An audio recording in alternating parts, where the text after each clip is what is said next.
Olá, a paz seja contigo, tudo bem? Eu sou o pastor Sidney Luiz, muito feliz por ter você aqui no nosso canal. Vou deixar aqui mais uma palavra de Deus para o teu coração, para abençoar a tua vida. E se abençoar você, compartilhe com alguém no Facebook, no WhatsApp, mande para um amigo, tenho certeza que Deus vai abençoá-lo também. Assim você nos ajuda a levar a palavra de Deus cada vez mais longe. Se inscreva em nosso canal, clique aqui, tá vendo o vermelhinho aqui embaixo? Clique em inscrever-se e você vai fazer parte dessa família que tem levado a palavra de Deus em todos os lugares. Juntos nós somos mais fortes. Um forte abraço no amor do Mestre.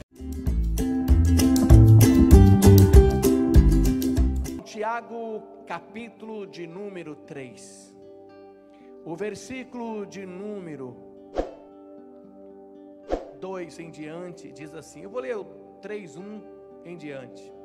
Diz assim a palavra de Deus: meus irmãos, muitos de vós não sejam mestres, sabendo que receberemos mais duro juízo, porque todos tropeçamos em muitas coisas. Se alguém não tropeça em palavra, tal varão é perfeito e poderoso para também refrear todo o corpo. Ora, nós pomos freios nas bocas dos cavalos, para que nos obedeçam, e conseguimos dirigir todo o seu corpo. Vede também as naus ou os grandes navios, que sendo tão grande e levado por impetuosos ventos, se vira com um bem pequeno leme para onde quer a vontade daquele que as governa. Assim também é a língua, é um pequeno membro, e gloria-se de grandes coisas. Vede quão grande bosque um pequeno fogo incendeia. Amém. Graças a Deus. Bom, nós lemos o texto de Tiago. É claro que você logo já observou, já prestou atenção e sabe que nós vamos falar hoje sobre a palavra, sobre a língua. Vamos falar de uma forma mais direta para você sobre a palavra, sobre a língua. A epístola de Tiago, ela nos traz a seguinte reflexão. Ela mostra coisas grandiosas que são controladas por coisas pequenas. Olha a força que tem um cavalo, e ele é direcionado para a direita, para a esquerda, através dos freios que são colocados na sua boca. Você consegue então segurá-lo, fazê-lo parar, dirigi-lo através de freios que são pequenos comparado ao tamanho e à força do cavalo. Tiago olha para as naus, ou seja, os grandes navios da época. Ele não só olha para o navio, mas faz uma reflexão sobre o navio e a tempestade, os impetuosos ventos. Ou seja, ele está falando daquele navio que em alto mar é chacoalhado por todos os lados pelos ventos, a ponto de perder o controle. Mas existe um leme. Se você prestar atenção no tamanho de um navio, o leme ele é basicamente insignificante em questão de tamanho, mas ele controla a direção, ele traz todo o controle para toda aquela embarcação. Ele também faz uma analogia muito interessante, quando ele diz assim: irmãos, preste atenção, olha só o tamanho de um bosque, o tamanho de uma floresta, que um pequeno fogo, uma pequena fagulha, um pequeno fósforo pode incendiar. Nós estamos vivendo, principalmente no Brasil, que é um país tropical, nós estamos vivendo uma época difícil de incêndios, em vários lugares incêndios. O último que eu vi agora na região de Mato Grosso, lá em Poconé, o fogo meio que incontrolável e todo mundo trabalhando para poder apagar o fogo. Existem incêndios que a gente vê aí que queima tudo, destrói tudo, mata animais. Alguns chegam a atingir localidades que as pessoas estão morando e traz sério transtorno. Um incêndio terrível, talvez um incêndio terrível como acontece às vezes em um lugar fechado como um prédio. Quem não se lembra, as pessoas mais aí de um pouco mais de experiência, eu ia dizer mais idosa, mais de experiência, quem não se lembra do incêndio que aconteceu no edifício Joelma, lá em São Paulo. Há pouco tempo atrás passei em frente ao edifício e ele foi todo reconstruído, é claro, e fiquei imaginando, porque o que eu tenho são as cenas de televisão, pessoas pulando pela janela para poder sair e fugir do fogo e perdendo a sua vida.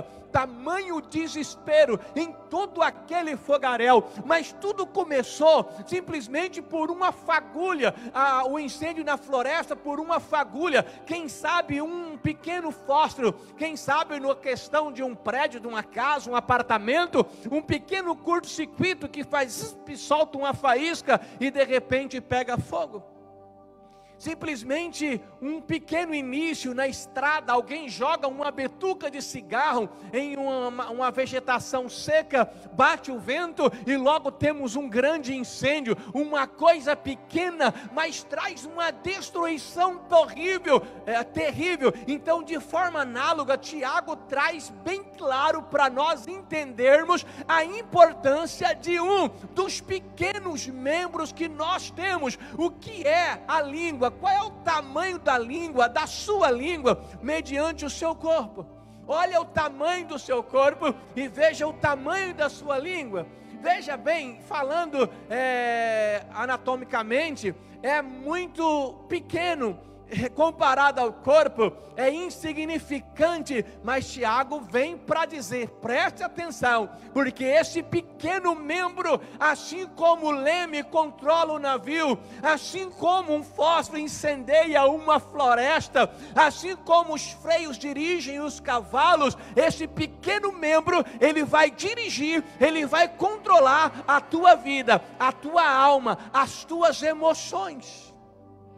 Às vezes parece que é algo muito simples, mas vai muitas vezes além daquilo que nós paramos para entender. E Tiago disse, se alguém consegue controlar, refrear, cuidar da sua língua, esse varão é abençoado. Ele fala, esse homem vai ser, e realmente ele começa a ter uma vida totalmente diferente quando ele começa a cuidar da sua palavra, da sua língua, da maneira em que ele fala. A língua, ela é tão forte, tão poderosa nesse contexto, que a Bíblia diz que nela, nas palavras, estão o poder da morte e da vida. As pessoas podem construir, ou as pessoas podem destruir apenas com palavras. As pessoas podem construir sonhos com palavras, e elas podem destruir, matar sonhos com palavras. Às vezes, por falta dos controles emocionais da vida, por falta de temperança, domínio próprio, fruto do Espírito, nós às vezes acabamos tendo um certo descontrole, e a ferramenta, a arma mais poderosa que nós temos, que traz destruição à nossa volta, que faz como um incêndio terrível, que um pequeno membro levanta então como uma pequena fagulha, um incêndio, um fogaréu que destrói tudo à sua volta. A nossa língua, por exemplo, é muito comum, ainda mais agora nessa época de pandemia, de quarentena, os pais estão precisando ficar com os filhos dentro de casa. Eu sei, você que é mãe, que tem filho pequeno, você que é pai, que tem filho pequeno, graças a Deus eu já passei dessa fase. Mas você que tem filho pequeno em casa, você sabe que não é fácil. Você sabe que você tem que fazer, já tinha o papel de mãe, às vezes o papel de pai, às vezes o papel de psicólogo, agora você tem o papel que aumentou, que você já tinha, principalmente mãe que encarna todos os papéis, né? O papel de professora. Porque a criança não está nem aí, tem lá aula online, tem os métodos, tem o estudo, ela quer saber da mãe, mãe, como é que eu faço isso? Pai, como é que eu faço aquilo?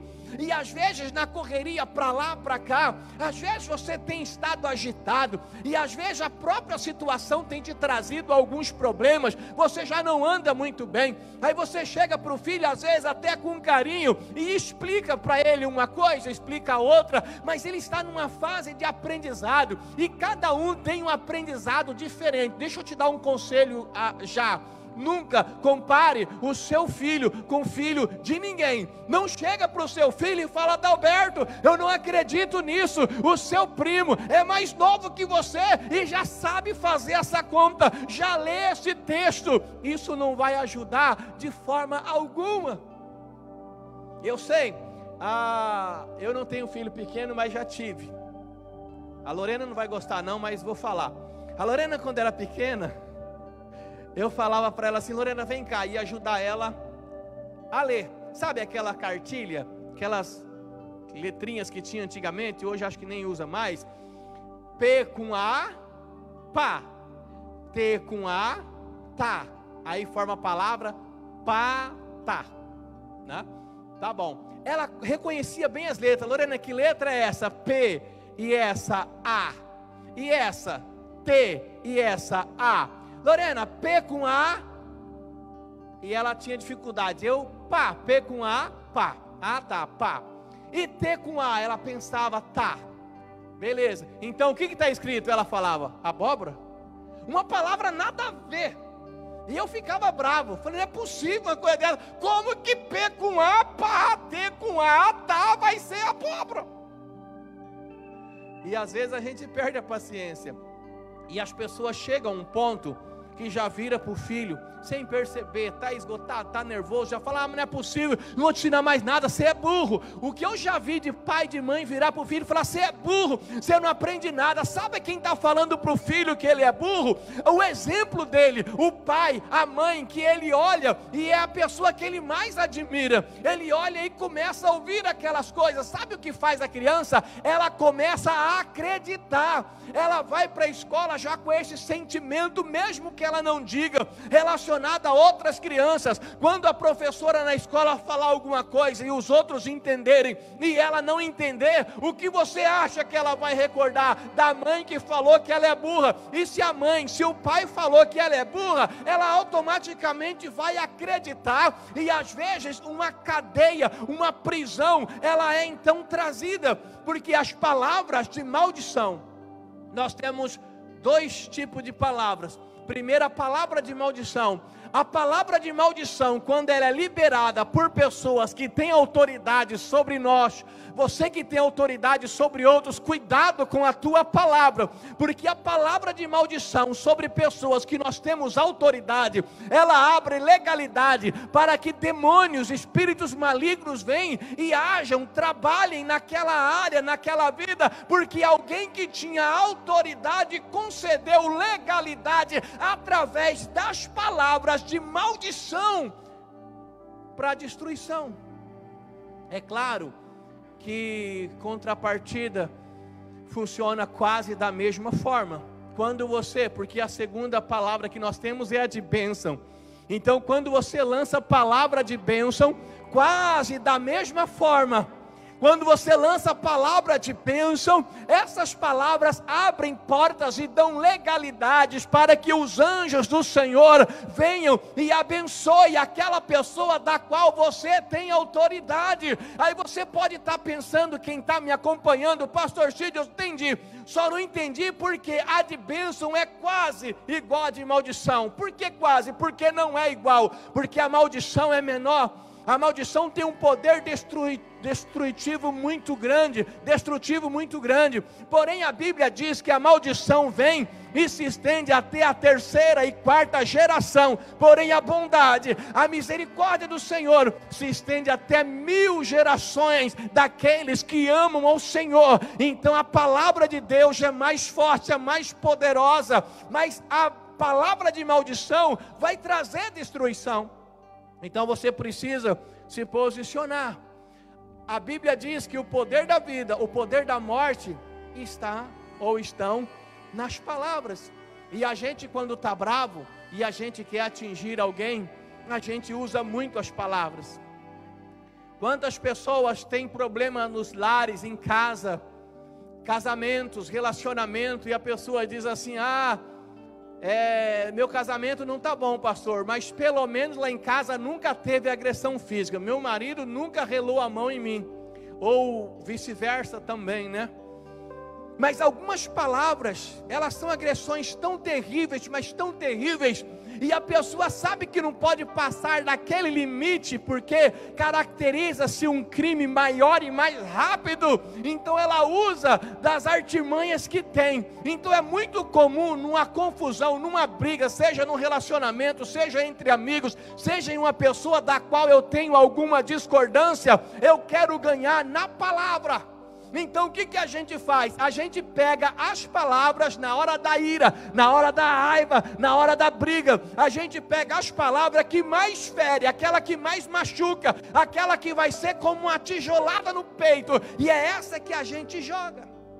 Por exemplo, no casamento, o marido sabe que a esposa não suporta, ela não aceita que fale da família dela. De quem que ele vai falar na hora da briga? Você é igual seu pai, sua mãe, aquela família sua é que não presta, porque ele quer ver a destruição.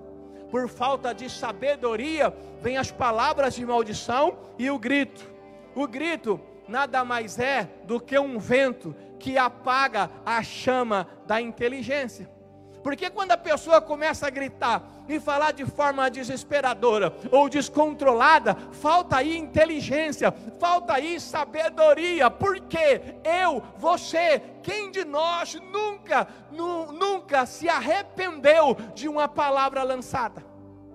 Quantas vezes nós falamos algumas coisas e nós pensamos, puxa, eu não devia ter falado isso. Às vezes na hora está bem, né? Mas depois a gente vê o estrago que aquilo fez. E não precisa ser palavras de ira não. Às vezes nós falamos coisas na tranquilidade, com calma. A gente fala para outras pessoas coisas que nós não deveríamos falar, não percebemos, e depois analisamos e vemos o estrago que isso faz. A Bíblia diz em Provérbios 12, versículo 18, que a palavra, ela fere mais do que a espada. E essa época de Provérbios era uma época em que as guerras eram feitas com espadas. As pessoas morriam a fio da espada. Se fosse hoje, seria a palavra fere mais do que uma rajada de uma metralhadora, porque ela traz destruição, ela traz morte. E as pessoas vão caminhando sem conseguir perceber o mal que está causando. Ela tem uma confusão, ela usa toda a palavra, e quando vai para casa ela fica pensando. Tem gente que ainda chega em casa ainda com raiva, e ele pensa, poxa vida, devia ter falado isso e não falei. Ele vai alimentando na tua alma a sua ira, o seu pecado, e vai sofrendo. Por quê? Porque a pessoa que ira, que fica irado, irar é normal. Quem de nós nunca irou? Eu sempre brinco, né? Você não tem problema com a ira, então você tem com a mentira. Quantos de nós nunca ficamos irados na vida? A gente fica irado com algumas coisas que nós temos razão. Algumas coisas nós não temos razão, mas ficamos irados. Eu não vejo na Bíblia nada dizendo que eu não posso ficar irado, porque a própria palavra de Deus, o próprio Deus conhece a emoção do ser humano. Mas há um conselho: irai-vos, porém não pequeis. O problema não é ficar irado, é o pecado que a gente comete através da ira, seja em palavras ou seja em ação. Agora, um dos conselhos mais sábios que a gente pode receber na hora da ira, na hora da raiva, na hora que você está triste, na hora que você está chateado, fique em silêncio. Tenha a sabedoria de ficar calado. Tenha a sabedoria de falar pouco ou não falar nada. Segundo a ciência, o ser humano, ele tem a habilidade e a condição de falar cerca de 7.000 a 20.000 palavras por dia. De 7.000 a 20.000 palavras por dia. Hoje, com a gente que usa muito o WhatsApp, né? Às vezes diminuiu um pouco as palavras, a não ser aqueles que mandam áudio. Mas tem gente que manda áudio, mas sim, manda áudio de 12 minutos. Você tem um amigo que manda áudio para você de 12 minutos? Tem? Fala para ele diminuir um pouquinho. É melhor do que você falar para outra amiga, fulano manda de 12 minutos, eu nem escuto. Passou de 1 minuto, eu não escuto. É melhor falar para ele, picota o negócio aí, porque está complicado. mas as pessoas falam bastante, falam muito. O problema não é falar muito. É bom a gente falar pouco, mas pouco não é falar menos quantidade de palavras, mas sim concentrar-se naquilo que está se falando. É cuidar para falar de forma correta, cuidar para falar de acordo com a palavra de Deus, buscar em oração. Pastor, eu vou falar a verdade para o senhor, já ouvi muito isso.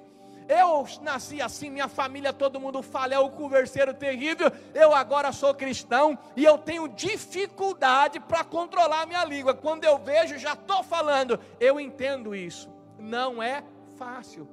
É a mesma coisa a pessoa que ela tem um vício, por exemplo, da nicotina. Ela vem para a igreja, aceita Jesus, e aí, se ela não consegue se libertar automaticamente, instantaneamente desse vício, alguém fala, tá vendo? Não tem jeito, você não se converteu. Ela começa um processo de luta. Então ela tem que travar essa batalha. O diabo vai fazer de tudo para que ela desista no meio do caminho. E na nossa vida com Deus também é assim. Quantas coisas você começou, você estava indo bem e de repente você escorregou.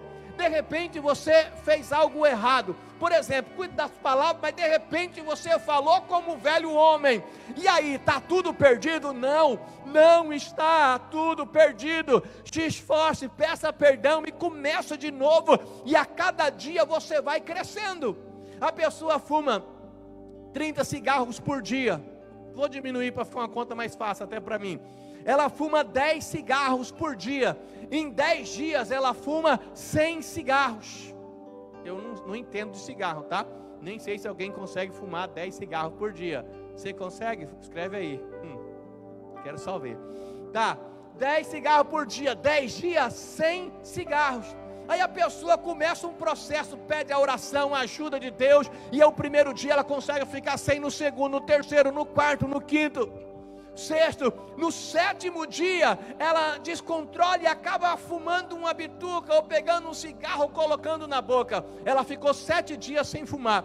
Primeira vez que ela colocar o cigarro na boca, o inferno vem com toda a força. Tá vendo? Você não dá conta, tá vendo? Quebrou seu voto, tá vendo? Não se libertou coisa nenhuma, tá vendo? Tá enganando a si mesmo, tá vendo? Você não serve para ser cristão, tá vendo? Você está envergonhando o evangelho, tá vendo? Não adianta mais ir na igreja. E a pessoa desiste de tudo. Mas vamos fazer as contas. Ela fumava 10 cigarros por dia. Agora ela ficou 7 dias numa luta. Ela deixou de fumar 70 cigarros. Se por um acaso ela teve um problema e não teve uma dificuldade, teve uma pequena recaída, se posicione, levanta a cabeça, peça perdão a Deus e continue a sua luta. Ela tem que ser travada até o fim. Enquanto você viver, tem que travar essa luta contra o pecado. Enquanto você estiver vivo, tem que ter essa luta sendo tratada para ser vencida, alimentando o seu espírito que luta constantemente contra a carne e a carne contra o espírito, alimentando sempre o teu espírito, se pegando com Deus, se afirmando na palavra, buscando a leitura, buscando a oração, comunhão com Deus, fidelidade e crescendo a cada dia. Mas não desista quando um acidente acontecer, porque o pecado na vida do cristão acontece, mas quando acontece tem que ser um acidente. Quando é um hábito, aí está complicado. E as palavras é da mesma forma, a gente tem que cuidar. Olha, a Bíblia em Provérbios 21, 23 diz que quem guarda a sua língua, guarda a sua alma da angústia. Olha que coisa forte. Quem guarda a sua língua, guarda a sua alma da angústia. Porque a pessoa quando fala errado, fala da vida dos outros, fala o que não devia, mesmo que às vezes ela não reconheça por causa do orgulho, ela fica com a alma angustiada. Ela sabe o mal que causou, ela sabe o estrago que fez. Então, cuidado com o que você fala. Nós estamos vivendo um tempo de redes sociais. Você sabe que redes sociais é uma terra sem lei, né? Todo mundo escreve o que quer, todo mundo escreve o que acha, todo mundo escreve o que pensa. Tem pessoas que nem pensam, só copia, cola, copia, cola, copia, cola. Tem uns que pensam. Mas, às vezes, pensam de forma errada, escrevem de forma errada, sem nenhuma responsabilidade e sem perceber que aquilo que ela está escrevendo, que ela está colocando, pode destruir muitas pessoas, pode trazer problemas na família, pode trazer problemas naquela casa.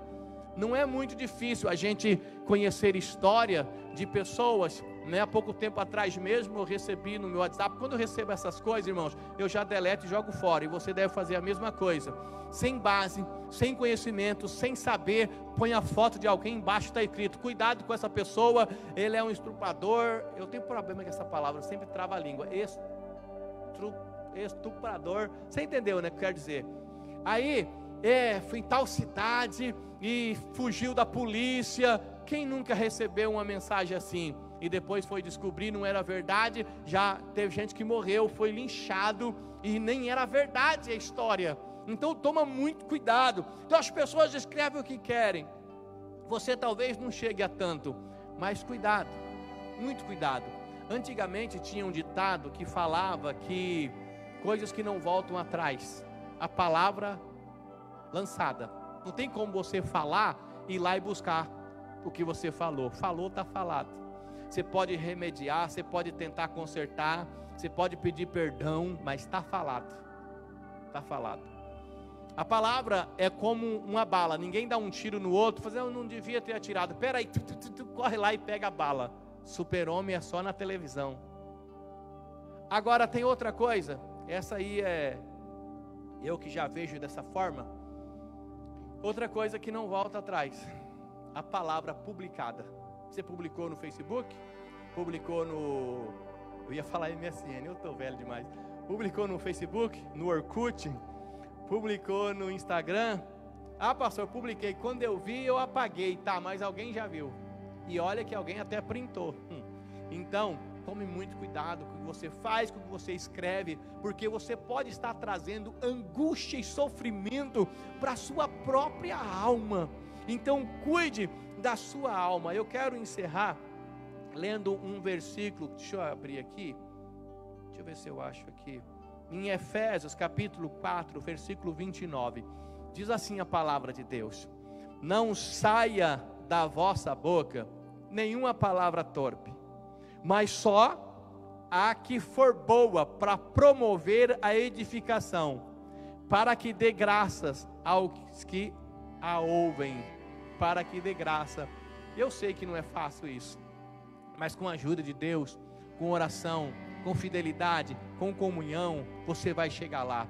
É uma luta diária, é uma luta constante, mas você tem que lutar, tem que ver as prioridades da sua vida, de coisas boas e coisas ruins que tem que ser eliminadas, e você precisa lutar para você conseguir caminhar e viver melhor.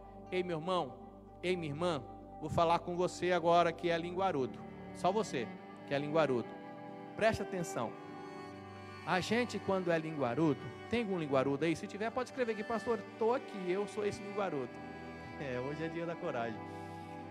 A gente, quando é linguarudo, quando é fofoqueiro, a gente não consegue nem entender. Eu costumo dizer, quando eu prego sobre fofoca, eu nunca prego para o fofoqueiro, porque o fofoqueiro, quando ele escuta uma mensagem sobre fofoca, é muito difícil ele falar: meu Deus, eu estou nesse mundo aí, hein? É muito difícil, ele já pensa no outro. Não falei que aquele irmão é fofoqueiro, ele sempre pensa no outro. Então quando eu falo, é para aqueles que não são, ou que não entraram nesse caminho ainda, se afaste, porque fofoqueiro, linguarudo, não é só quem fala, mas quem também dá ouvido. Você tem um amigo que fala da vida de todo mundo, e você não fala nada. Eu não sei de nada, mas você convive, ouve, você acaba aceitando. Você tem que repreendê-lo, e conforme for, até se afastar dele. A Bíblia diz em Coríntios que alguns irmãos, não é porque é da igreja não, alguns irmãos, com eles nem comais, ou seja, não sai para comer, não sai para tomar um lanche. Isso é a Bíblia, o apóstolo Paulo quem diz. Então, vamos cuidar da nossa palavra, da nossa boca, da maneira que a gente fala, para que possamos então não ferir as pessoas e não ferir a nós mesmos, e principalmente procurar falar com mais propriedade, para a gente não falar muita bobagem, para a gente não pecar, para a gente não magoar, e a nossa palavra ela possa edificar, ela possa abençoar as pessoas. Por exemplo, você está me ouvindo aí agora, não está no culto, talvez está conversando aí com a família, mas quem está no culto, fica quietinho, o pastor fala meia hora, 40 minutos, 1 hora, ninguém fala nada, só escuta. Quem mais erra? O pastor que está falando. Então toma cuidado. Tem um versículo na Bíblia, em Provérbios, que diz que até o tolo pode passar por sábio, se ficar calado. Não estou dizendo que você não pode conversar, mas cuide das palavras que você usa e que você fala na tua casa, no teu trabalho. Haja com sabedoria. Se tem falta de sabedoria, peça a Deus, que a todos dá, diz a palavra de Deus, própria epístola de Tiago. Amém? Espero que você possa receber a palavra de Deus e cuidar. Pastor, eu não sou linguarudo, eu não sou fofoqueiro. Tá, essa palavra não é para linguarudo e fofoqueiro apenas.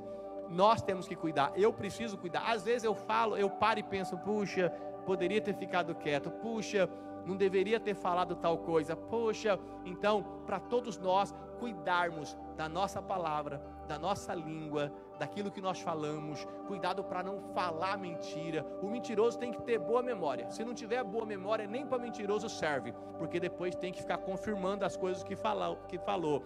Então a palavra é muito perigosa. Se você cuidar bem da sua palavra, cuidar bem da sua língua, certamente você será mais abençoado. Então o que eu rogo a Deus, para que eu e você possamos estar em comunhão com Deus, e que a nossa palavra possa ser temperada com sal, para poder responder a cada um como convém, como diz a Epístola aos Colossenses.